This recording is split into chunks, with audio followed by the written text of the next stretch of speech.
성경 사도행전 13장 1절로 3절입니다. 신약성경 208쪽입니다. 함께 읽겠습니다. 안디옥 교회에 선지자들과 교사들이 있으니 곧 바나바와 니기르라 하는 시므온과 구레네 사람 루기오와 분봉한 헤롯의 동생 마나엠과 및 사울이라. 주를 섬겨 금식할 때에 성령이 이르시되 내가 불러 시키는 일을 위하여 바나바와 사울을 따로 세우라 하시니 이에 금식하며 기도하고 두 사람에게 안수하여 보내니라. 아멘. 모든 성경은 성령의 감동으로 기록된 하나님의 말씀임을 믿습니다. 아멘. 모든 것이 주의 은혜임을 믿습니다. 인사하죠. 사랑합니다.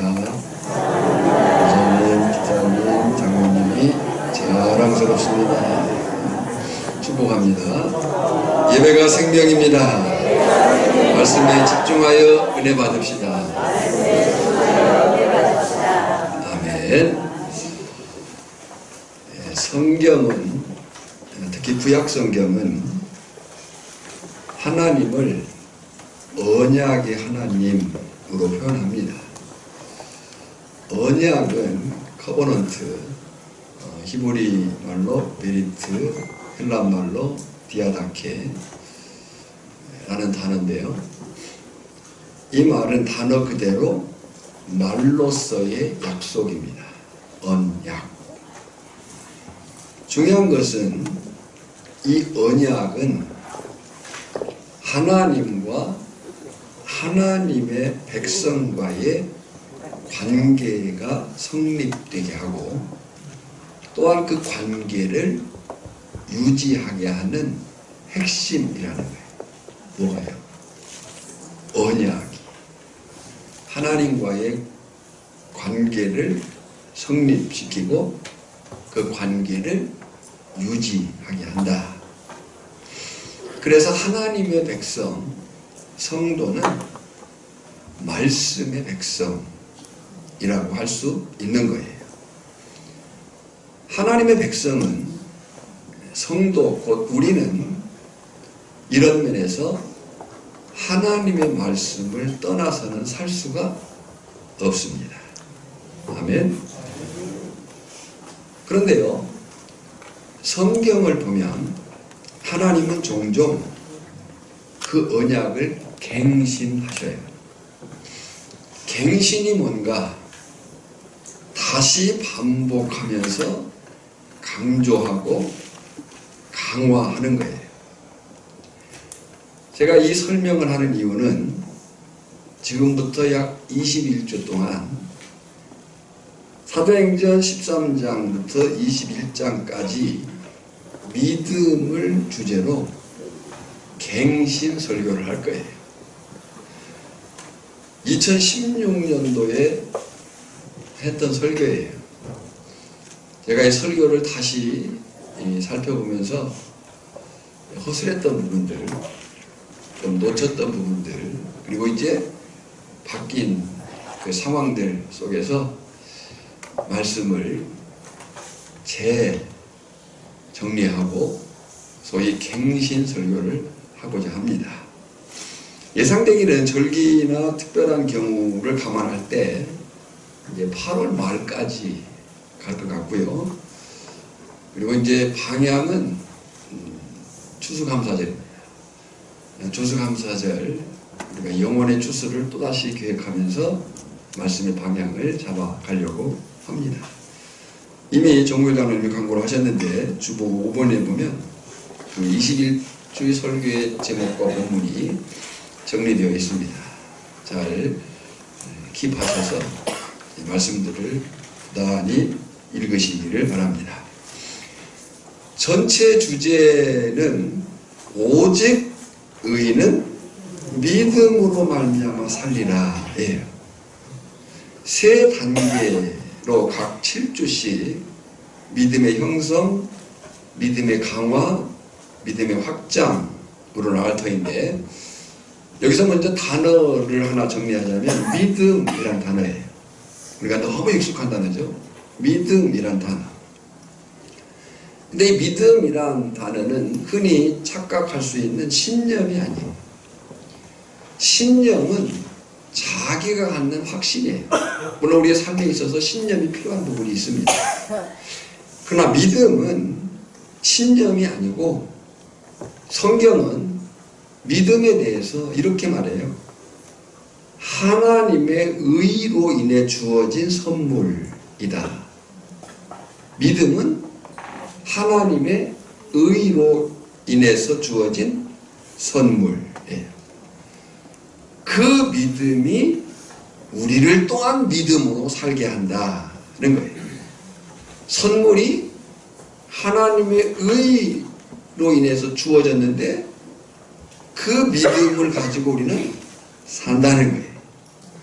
로마서 1장 17절에 보면 복음에는 하나님의 의가 나타나서 믿음으로 믿음에 이르게 하나니 그랬어요. 우리를 믿음에서 믿음으로 이르게 하는 것은 뭐라는 거예요? 지금 하나님의 의라는 거예요. 그럼 하나님의 의가 뭐냐라고 할 때 로마서 3장 21절과 22절에 보면 하나님의 의는 곧 예수 그리스도니라 라고 얘기를 하는 거예요.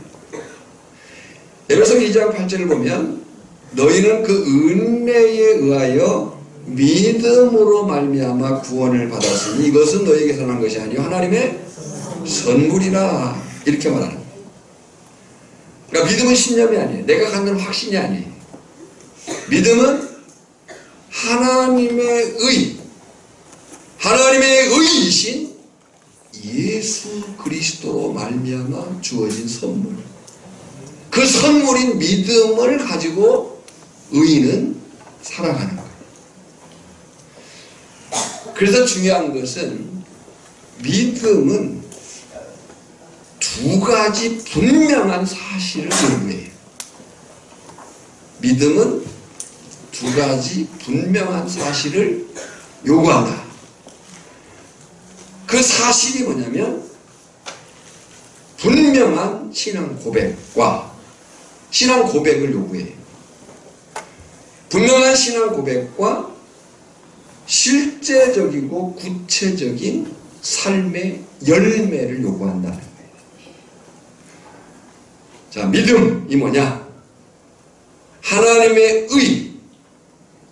의이신 예수 그리스도로 말미암아 주어진 선물. 그 선물인 믿음은 두 가지 분명한 사실을 요구한다. 첫째는 신앙 고백과 삶의 열매. 그러니까 고백이 분명하지 않고 고백을 한다 해도 삶이 없다면 그 믿음의 본의가 의심될 수 있는 거예요. 야고보 2장 22절에 보면 내가 보거니와 믿음이 그의 행함과 함께 일하고 행함으로 믿음이 온전하게 되었느니라. 그러니까 행함과 믿음과 행함은 별개의 것이 아니다는 거예요. 믿음이 있느냐? 너에게 행함이 있어야 된다. 행함이 있느냐? 그 행함이 너의 믿음이 있음을 입증할 것이다. 는 거예요. 이제 오늘 이야기를 하겠는데요. 오늘은 첫 번째 단계인 믿음의 형성 단계, 믿음으로 살라예요. 바라기는 이 사도행전적 믿음을 통해서 우리의 믿음이 말뿐이 아닌 역동적인 믿음의 소유가 될 수 있기를 주님의 이름으로 축복합니다. 여러분, 우리는 믿음 없이는 하나님을 기쁘시게 할 수 없습니다. 믿음 없이는 하나님의 뜻도 이룰 수가 없습니다. 그래서 히브리서 기자는 히브리서 11장 6절 우리가 잘 아는 말씀이죠. 한번 해볼까요? 믿음이 없이는 하나님을 기쁘시게 못하나니 하나님께 나아가는 자는 반드시 그가 계신 것과 또한 자기를 찾는 자들에게 상 주시는 이심을 믿어야 할지니라 그랬어요. 믿음이 없이는 하나님을 기쁘시게 할 수 없다. 믿음이 있어야 된다. 그러면 그 믿음이 뭐냐, 어떤 것이냐 라고 할 때 두 가지. 하나는 하나님의 존재, 하나님의 살아계심과, 두 번째는 그 하나님을 살아계시는 분으로 그치는 게 아니고 우리의 삶의 상황들을, 사실들을, 실제들을 낱낱이 지켜보시는 분이시다. 그가 자기를 찾는 자들에게 상 주시는 이심을 믿어야 할지니라 그랬어요. 그래서 실제로 성도는 믿음이 있어야 살아갈 수가 있습니다. 우리는 믿음으로 예수님이 하나님의 아들이심을 믿고, 믿음으로 천국 가고, 믿음으로 사랑하고, 믿음으로 봉사하고, 믿음으로 고난을 이기고, 믿음으로 축복하고, 믿음으로 사업하고 살아가는 것이 하나님의 뜻이기 때문에 그래요. 그리고 믿음으로 하나님을 기쁘시게 할 수 있고, 나중 하나님 앞에 설 때 믿음의 상급이 있음을 믿기에 더욱 큰 믿음으로 살아가야 될 줄 믿습니다. 하나님의 의, 예수 그리스도에 의해서 주어진 믿음으로 사는데 그 믿음이 더 큰 믿음이 되어야 될 것이다 하는 거죠. 그러면 오늘부터는 바울 사도의 전도 사역에 나타난 사도들의 믿음을 통해서 우리들의 믿음을 점검해보고 믿음의 새로운 혁신을 통해 우리 오천교회가 사도행전적 교회로 더욱 세워져 가기를 기대하며 기도하고 말씀을 청취하시기를, 경청하시기를 바랍니다. 사도행전 13장의 시작에는요, 큰 변화가 있어요. 두 가지 변화가 있는데요. 먼저는 인물 변화예요. 사도행전 12장까지와 13장에 있어서의 인물의 변화가 일어납니다. 12장까지는 중심 인물이 베드로였는데 이제 13장부터는 바울로 바뀝니다. 또 지역적으로 보면 예루살렘 중심에서 수리아 안디옥 중심으로 이동합니다. 나누고자 하는 말씀은 초대교회 성도들과 교회 공동체가 어떻게 성장하고 성숙했는가를 살피면서 우리도 그렇게 세워져 가기를 바라는 거예요. 특히 무엇보다도 오늘 말씀을 통해서 믿음으로 산다는 것이 어떤 것인가를 세 가지 사실로 살펴보고자 합니다. 첫째는 믿음으로 산다는 것은 성령의 음성, 곧 하나님의 말씀에 순종하여 사는 것이다 하는 거예요. 믿음으로 산다는 것이 뭐라고요? 성령의 음성, 곧 하나님의 말씀에 순종하여 사는 것이다 하는 거예요. 여러분, 사도행전적 교회의 가장 큰 특징이 뭐냐면 성령이 주체가 되는 교회였다는 거예요. 사람이, 어떤 상황이, 어떤 경제적인 것들이 중심이 된 게 아니고 누가 중심이었다고요? 성령이 이 사도행전적 교회의 중심이었다. 그들은 항상 성령의 음성을 듣고 성령의 지시에 따랐어요. 지금 2절에 보면 이렇게 말씀합니다. 성령이 이르시되 내가 불러 시키는 일을 위하여 그랬어요.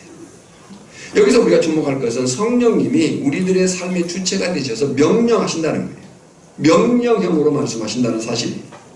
그래서 믿음으로 산다는 것은 내 생각이 아니라 먼저 성령의 음성과 생각에 순종해서 사는 거예요. 지금 안디옥 교회 성도들은 성령의 음성에 민감했어요. 그들 중에는 많은 선지자와 영적 교사들과 왕의 가족들과 사도 바울도 거기에 있었어요. 그들은 영적일 뿐만 아니고 세상적인 지식과 경험이 풍부한 사람들이에요. 내노라 할 수 있는 그런 사람들이 모여있는 교회였다는 거예요. 그러나 그 초대 안디옥 교회를 움직이는 리더십은 그 사람들의 어떤 사회적 지식, 경험 그런 데 있는 것이 아니고 성령의 음성이 있었다. 오늘 우리 개인과 교회 공동체는 이 성령의 음성에 움직이는 믿음이 필요합니다. 내가 원할지라도 성령이 말리시면 멈춰야 되고요. 반대로 내가 싫고 힘들어도 성령이 오라면 순종해야 하는 거예요. 만일 우리가 자신이 편하고 원하는 곳에서 하고 싶은 일만 한다면 교회 공동체가 세워지지 않는 거라 그런 얘기예요. 자, 보십시오. 지금 안디옥 교회에 내리신 성령의 명령이 뭔가 하면요, 바나바와 사울을 따로 세우라 하시니 그랬어요. 이 수리아 안디옥 교회는 언제 세워지는가 하면 우리가 사도행전 7장에 보면 스데반의 순교가 나옵니다. 그 스데반의 순교하고 이제 이 사람들이 흩어져요. 흩어져서 사마리아 교회를 개척하고 수리아 안디옥 교회를 개척해요. 이런 일들이 이제 진행되고 있는 사실이에요. 그러니까 이 안디옥 교회가 세워진 지는 얼마 안 되는 그런 상황이에요. 다시 말해서 이 안디옥 교회가 세워진 지 얼마 안 된 그런 상황 속에서 그 중심 리더십들이 필요했을 거예요. 바나바와 사울, 바울이죠. 그런데 그 교회에 성령이 이르시되 내가 불러시키는 일을 위하여 그랬는데, 그 불러시키는 일이 뭐냐면 바울과 사울을 따로 세우라 하시니 그랬어요. 무슨 얘기냐면 지금 안디옥 교회의 중심 사역자인 두 사람을 내놓으라는 거예요. 교회가 지금 막 세워지는 상황 속에서 중심 리더십이 필요한 그 상황에서 성령께서 이 사람들을 내놓아라, 따로 세워라. 그런데 그 상황 속에서 교회는 어떻게 하느냐? 순종합니다. 3절 끝에 보면 안수하여 보내니라 그랬어요. 여러분, 교회 공동체의 중심적인 리더십은 사람의 지식과 경험과 어떤 상황이 있지 않습니다. 오늘 우리의 믿음으로 산다는 것의 그 실제 그 첫 번째는 성령의 음성에 귀를 기울이는 거예요. 하나님의 말씀을 중심에 두는 거예요. 사무엘상 15장 22절에 보면 사무엘이 사울을 향해서 이런 말을 하죠. 사무엘이 이르되 여호와께서 번제와 다른 제사를 그의 목소리를 청종하는 것을 좋아하심같이 좋아하시겠나이까? 순종이 제사보다 낫고 듣는 것이 순양의 기름보다 나으니. 저나 여러분은 내가 원하고 또 원하지 않고가 결정이 아니고 성령의 지시하심에 순종하는 그런 믿음이 확실하기를 축복합니다. 두 번째로 믿음으로 산다는 것이 어떤 것인가라고 할 때 하나님의 생각, 하나님의 뜻에 집중하는 거예요. 지금 읽은 사도행전 13장 1절로 3절 세 절 읽었습니다. 근데 이 세 절 속에 금식이라는 단어가 두 번이나 나타납니다. 2절에 보면 주를 섬겨 금식할 때에 그랬고요. 3절에 보면 이에 금식하며 기도하고 그랬어요. 지금 안디옥 교회 성도들이 금식할 때에 성령께서 말씀하셨고 성령께서 말씀하시자 또 그들은 금식했다 이렇게 얘기합니다. 여러분, 금식은 음식을 먹고 안 먹고의 문제가 아니에요. 사실 먹어도 되고 안 먹어도 돼요. 먹고 기도해도 되고 금식하면서 기도할 수도 있습니다. 금식이라고 하는 것은 자랑할 일도 아니고 또 열등할 일도 아니에요. 그리고 금식이라고 하는 것은 단지 굶는 게 아니에요. 그건 굶식이에요. 금식과 굶식은 달라요. 굶식은 다이어트예요. 그럼 금식의 핵심적인 가치가 뭐냐라고 할 때 금식은 잘 생겨 들으세요. 금식은 육신과 영혼을 다스려. 육신과 영혼을 다스려 하나님께 집중하겠다고 하는 태도 변화요, 행동 변화인 거예요. 그러니까 금식한다고 할 때에 그 금식의 가치가 어디에 있느냐? 단지 뭐 끼니 굶고 그냥 어떤 견딤이냐? 아니라는 거죠. 금식은 내 육신적인 욕망과 영혼을 다스려서 하나님께 하나님께만 집중하겠다고 하는 태도 변화, 행동 변화라고 합니다. 고린도전서 10장 31절의 말씀이 뭐예요? 그런즉 너희가 먹든지 마시든지 무엇을 하든지 다 하나님의 영광을 위해서 해라 하는 거예요. 강조가 뭐예요? 금식한다는 것은 세상의 그 어떤 일보다 하나님의 뜻에 집중하겠다, 몰두하겠다라고 하는 믿음의 표현이자 실천인 거예요. 마태복음 6장 31절로 33절에 보면 예수님께서도 믿음으로 산다는 것을 설명하셨어요. 그 믿음으로 산다는 것이 뭐냐면 모든 생각과 행동을 하나님의 뜻과 하나님의 나라에 집중하라 그거예요. 한번 읽어볼까요? 그러므로 염려하여 이르기를 무엇을 먹을까 무엇을 마실까 무엇을 입을까 하지 말라. 이는 다 이방인들이 구하는 것이나 너희 하늘 아버지께서 이 모든 것이 너희에게 있어야 할 줄을 아시느니라. 그런즉 너희는 먼저 그의 나라와 그의 의를 구하라. 그리하면 이 모든 것을 너희에게 더하시리라. 할렐루야. 그리하면 여기에 동그라미를 쳐놨어요. 그리하면 이 모든 것을 너희에게 더하시리라. 그 그리하면이 뭐예요? 먼저 그의 나라와 그의 의를 구하라. 근데 그의 나라와 그의 의를 구함에 있어서 너희가 달라야 되는 것이 뭐냐? 그 얘기를 31절과 32절에서 한 거예요. 이방인들처럼 하지 마라. 이걸 먹을까 저걸 먹을까 이걸 할까 이걸 하지 말까. 단지 거기에 있지 않다는 거죠. 너희의 생각과 너희의 삶의 그 모든 방향과 너희의 생각의 그 중심에 하나님의 뜻이 하나님의 생각이 있어야 된다. 그리하면 이 모든 것을 너희에게 더하시리라. 오늘 저나 여러분의 삶이 믿음으로의 삶일진데 그 믿음으로의 삶이 하나님의 생각, 하나님의 뜻에 집중된 삶이기를 축복합니다. 세 번째로 믿음으로 산다는 것은요, 기도로 모든 일을 시작하는 거예요. 무엇으로 모든 일을 시작한다고요? 기도로 모든 일을 시작하는 겁니다. 여러분, 이 기도는 주문이 아닙니다. 우리가 언약이라고 할 때 서두에서 그런 얘기를 드렸어요. 하나님의 백성은 언약, 곧 하나님의 말씀을 통해서 하나님과의 관계가 설립되고 그리고 그 하나님의 말씀으로 그 관계가 유지된다 그랬어요. 그래서 성도는 무엇으로 사는 사람이라고요? 말씀으로 사는 사람이에요.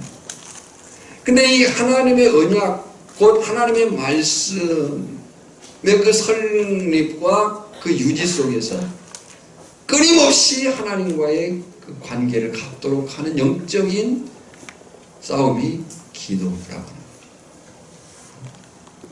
그래서 디모데서를 통해서 사도 바울은 너희가 말씀과 기도로 거룩하여짐이니라 이렇게 말합니다. 그러니까 믿음으로 산다는 것이 어떤 것이냐라고 할 때 세 번째, 기도로 모든 일을 시작하는 것이다. 지금 3절에 보면 성령의 음성을 들은 안디옥 교회의 행동이 나옵니다. 이에 뭐 했어요? 금식하며 기도하고 두 사람이 누구예요? 바나바와 바울이죠. 두 사람에게 안수하여 보내니라 그랬어요. 아마 이제 미역 수확 또 지금 이제 계속되고 있는 양파 작업 기타의 일들로 바쁜 철, 정말 바쁜 철, 정말 힘들었을 것 같습니다. 여전히 바쁜 일들이 남아있을 것이고 또 바빠질 거예요. 제가 지켜본 바로는 한 번도 안 바쁜 때는 없는 것 같아요. 항상 바쁘더라, 더 바쁘더라. 참 힘들고 육체적인 고됨과 또 사실 우리가 육체와 이 정신이 분리될 수 없는데 그런 힘듦도 충분히 이해가 됩니다. 바쁜 철 정말 고된 작업, 그리고 이제 또 뒷정리, 또 다시 해야 될 일들. 근데요, 그럼에도 불구하고, 자, 바빠요. 우리가 삶에 있어서 한 번도 문제가 없은 적은 한 번도 없어요. 크든 작든 다 정도 차이, 상황 차이는 있다 할지라도 언제든지 문제는 있었어요.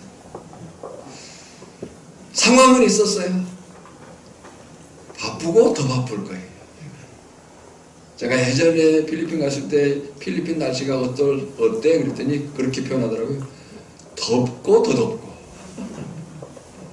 우리의 그 노동의 이 작업의 현장이 그런 것 같아요. 애쓰셨습니다. 하지만 그럼에도 불구하고 그리스도인으로서의 삶은 상황이 있는 것이 아니라, 한번 따라합시다. 그리스도인의 삶은 상황이 있지 않다. 바쁜 일 이해합니다. 힘든 일 이해합니다. 중요합니다. 필요합니다. 급합니다. 그러나 그리스도인의 삶은 상황에 의한 삶이 아니고 그 상황 위에 계신 분을 바라면서 사는 것이 그리스도인의 삶이랍니다. 바쁜 일이 우선이 아니고 중요한 일이 우선이다.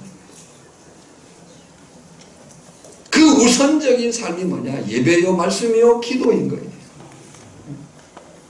조금 느슨해지고 풀려진 그런 마음들과 그 믿음의 모습들이 있다고 한다면, 물론 작업 현장 속에서 예배자로서 살았겠지만은 그러나 흐트러진 부분이 있다고 한다면요, 다시 회복하시고 말씀에 집중하시고 기도에 힘쓰시기를 바랍니다. 새벽 기도하시기를 바랍니다.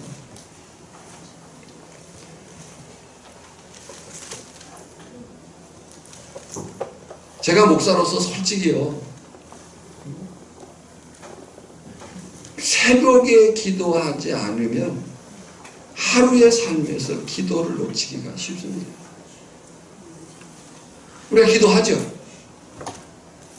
기도함에도 불구하고 새벽에 우리가 기도하지 않으면, 하루를 시작하면서 우리가 기도하지 않으면, 하나님과의 그 말씀 안에서의 관계를 정립하고 유지하려면, 기도하지 않으면 하루를 사는 동안에 사실 기도를 한다는 것이 쉽지 않습니다. 우리 교회는 현장에서도 기도하고 있지만 줌으로도 하고 있습니다. 참여하시기를 바랍니다. 새벽에 기도하십시오. 웨슬리 목사님의 전통을 이어받은 영국 아미교회의 기도서를 보면 하루를 여는 기도라는 기도가 있습니다. 하루를 여는 기도. 한번 읽어볼까요? 하나님, 오늘 우리 가운데 오셔서 우리 마음을 당신의 거처로 삼아 주십시오. 종일토록 우리 안에 머무시어 우리가 잘못과 어리석은 선택을 하지 않도록 지켜주십시오. 오늘 하루 우리가 아무에게도 해를 끼치지 않게 해주시고 선한 일을 행하게 해 주시옵소서. 우리를 도우시어 주님과 더불어 그리고 이웃들과 더불어 깊은 사랑의 친교 속에 머물게 해 주십시오. 오늘 우리가 다루는 일들이 주님께 바치는 기도의 응답이 되게 해 주십시오. 기도는 주문이 아닙니다. 기도한 대로 살고 싶다는 것이고 산 대로 기도하는 거예요. 오늘 저나 여러분이 그렇게 되어지기를 소망합니다. 기도한 대로 살고 산 대로 기도하자. 이렇게 믿음으로 산다는 것은 모든 일을 하기 전에, 어떤 일을 하기 전에 내 지식과 경험과 습관과 환경에 따르는 것이 아니고 기도로 시작한다는 생각을 가지고 행동하는 것이다. 기도는 우리의 마음이 오직 하나님께 향해 있다는 것을 나타내는 것이고 하나님의 뜻을 묻는 것이고 하나님의 인도하심에 순종하겠다고 하는 다짐이기 때문에 그래요. 오늘 저나 여러분에게 이런 삶이 집중되기를 소망합니다. 그래서 초대 이 안디옥 교회가 믿음으로 살아낸 교회의 표본이었듯이 우리 오천교회 공동체가 그런 교회로 세워져 가기를 주님의 이름으로 축원합니다. 이 시간 우리 찬양하겠습니다. 540장입니다.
잠시 마음을 모두고 손을 모아서 기도하겠습니다. 믿음으로 산다는 것이 성령의 음성에 순종하는 것이고 하나님의 생각, 하나님의 뜻에 집중하는 것이고 기도로 모든 일을 시작하는 것이다 했는데, 이 말씀 안에서 우리 오천교회 공동체가 한 주간 살아가기를 바라며 또 주변의 영혼들을 위해서 잠시 합심해서 기도하겠습니다.